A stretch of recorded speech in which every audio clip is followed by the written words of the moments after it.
Taste the Daily.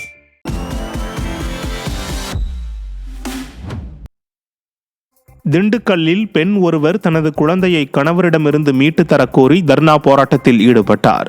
Mettupatti குட்டக்குளம் பகுதியைச் சேர்ந்த சகாய Caroline Prabhakaran தம்பதியர் கருத்து வேறுபாடு காரணமாக பிரிந்து வாழும் சூழலில் 3 வயது குழந்தையை பிரபாகரன் பிரித்துச் சென்று தன்னிடம் தர மறுப்பதாக குழந்தையின் தாயான சகாய கரோலின் அனைத்து மகளிர் காவல் நிலையத்தில் புகார் அளித்துள்ளார்.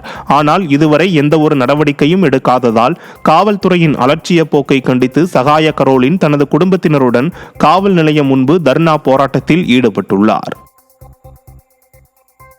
நீலகிரி மாவட்டம் உதகையில் இயங்கி வரும் தனியார் ஆண்கள் பள்ளிக்கு வெடிகுண்டு மிரட்டல் விடுக்கப்பட்டதை தொடர்ந்து போலீசார் தீவிர சோதனையில் ஈடுபட்டனர்.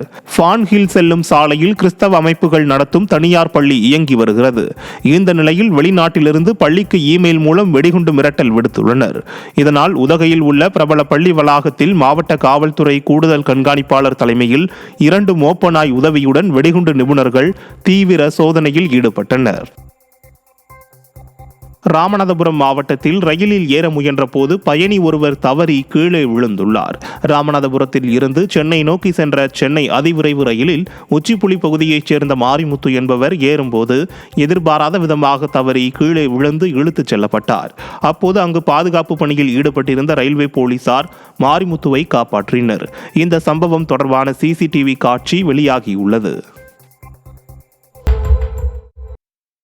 வேலூர் மாவட்டம் பேரணாம்பட்டு நகரில் சாலையில் சுற்றித் திரியும் கால்நடைகளால் அடிக்கடி விபத்து ஏற்படுவதாக பொதுமக்கள் குற்றம் சாட்டியுள்ளனர். பேரணாம்பட்டு நகரத்திலிருந்து ஆம்பூர், வாணியம்பாடி, திருப்பத்தூர் உள்ளிட்ட பகுதிகளுக்கு தினம்தோறும் ஏராளமான வாகனங்கள் வந்து செல்கின்றன. இந்த நிலையில் முக்கிய சாலையை வழிமறித்து கால்நடைகள் சாலையில் சுற்றி வருவதால் அடிக்கடி வாகன விபத்துகள் ஏற்படுவதாக வாகன ஓட்டிகள் மற்றும் பொதுமக்கள் குற்றம் சாட்டியுள்ளனர். மேலும் விடிய அரசின் மாவட்ட நிர்வாகம் கால்நடைகளின் உரிமையாளருக்கு அபராதம் விதித்தும் கால்நடைகளை சாலையில் வராமல் தடுக்க வேண்டும் என கோரிக்கை வைத்துள்ளனர். மதுரை மாவட்டம் அவனியாபுரத்தை சேர்ந்த முதியவரை கொலை செய்த வழக்கில் இளைஞருக்கு ஆயுள் தண்டனை விதிக்கப்பட்டுள்ளது.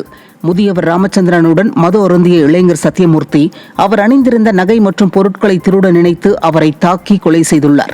இதுகுறித்த வழக்கில் சிங்கம்புணரி மாவட்ட முதன்மை அமர்வு நீதிபதி குற்றம் சாட்டப்பட்ட சத்தியமூர்த்திக்கு ஆயுள் தண்டனையும் 1000 ரூபாய் அபராதமும், கொலை செய்த தடயத்தை மறைத்த குற்றத்திற்காக 7 வருடம் கடுங்காவல் தண்டனையும் 1000 ரூபாய் அபராதமும், பொருட்களை திருடியதற்காக 2 வருடம் சிறை தண்டனை 1000 ரூபாய் அபராதமும் விதித்து உத்தரவிட்டார்.